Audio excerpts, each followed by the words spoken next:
I want to talk about the loneliness of having a baby or kids in general and what I do to combat that when I can. So, I'm a single mom. The dads are both in the picture. I have two girls. I just had a baby. She's 5 weeks old right now. I'm feeding her. The hardest part is right now for me is definitely the loneliness. It's like dealing with a baby all day and then my toddler 50% of the time and not being able to talk to adults. Like, yeah, I can talk to people on the phone and everything like that, and people stop by sometimes. But most of the time, it's just me in my head, just thinking about what the baby needs or how the baby's going to change or what am I going to eat or different things I need to get done. It's rough. With my first daughter, I didn't feel this way because me and the dad lived together and my parents were there. This time, my parents have been there, but they go home and then they come back, and they go home and they come back. So a lot of the times, I'm just here staring at the baby or the wall, just in my thoughts, which is sometimes okay and sometimes is very hard. So some of the things I've been doing to kind of combat that, the first, YouTube. Sharing my story and actually saying these things out loud helps me a lot. It's one of the reasons my mental health is the main reason why I started doing YouTube, and to hopefully relate to other women. Another thing that I do is the What to Expect app. I followed them through both of my pregnancies. But when you sign up, they put you in a group of women who have babies the exact same time as you, the exact same month. So then you guys can chat about things that you're going through because you guys all have babies that are about the same age. Weeks apart, but basically the same age. So it's nice to be able to talk to these women or hear their stories and not feel alone. Because at 2, 3 in the morning, sometimes I feel very much alone. When it comes to the dad to this baby, he is in her life. He is definitely around.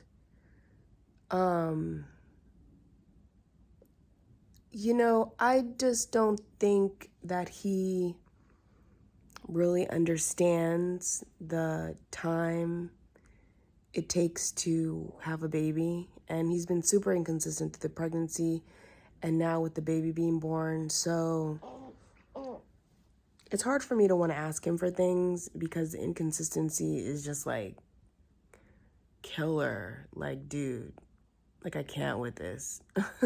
Like, I don't even want to talk to you. People will be like, well, why don't you ask him for this and ask him for that? And it's like, well, to do that with someone every day or, every other day for months is rough. Like, I did that with the pregnancy, and now to do that with the baby, it's just like, you want to feel like people want to be there, want to help you at least a little bit. So he's around, but not around that often. And also when she first came, he wanted to see her every day, but I didn't let that happen. I told him you can come every other day for a few hours because, when he wasn't around for the pregnancy, really, it made me very upset and angry and sad, all sorts of feelings. So now that the baby's here, I'm like, I can't see you every day. It is hard for me. It makes my life harder. And it's already a lot emotionally to have a baby and take care of them every day. And then have a dad who's been super inconsistent,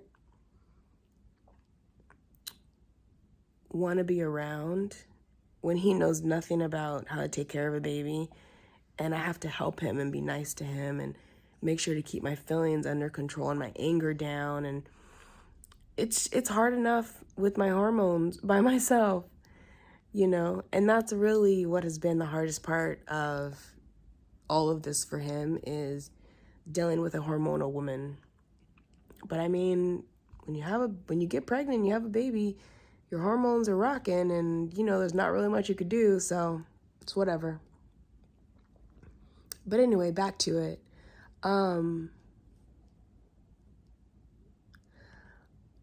So YouTube, being very open and talking about what I'm going through, you know, with knowing that other people can see it, makes me feel connected. Also, I said the What to Expect app, talking to the women, they're all over the world. It's so interesting to hear their stories, and they're in other countries. Also, they also, you know, call things are called different things, like a diaper in like Europe is called a nappy, which is very interesting. Or strollers are called different things. Sometimes I'm like, what are they talking about? And then I realize it's all just a different word for the same thing. Also, TV. I'm not a big TV watcher, so it's usually off. So for me, that makes it very lonely in here. Very, very lonely. The strangest thing about feeling lonely, about being alone, is that I love being alone, and that I lived alone for so long. And I haven't felt lonely living alone. I've felt free. But with the baby, I just felt super lonely. I'm not even sure why. Maybe it's the hormones still? Who knows? But my thoughts of being alone, even as much of an introvert as I am, they've totally changed. And I don't have any way to fix it. I'm not really complaining. It's just interesting to me, like, to think that I've strived to be alone for so long, and now that I'm alone with the baby, I just strive to be around other people. Like, I just want to like go out and have drinks, go to the grocery store. Even going to the grocery store is a little hard. But that's okay.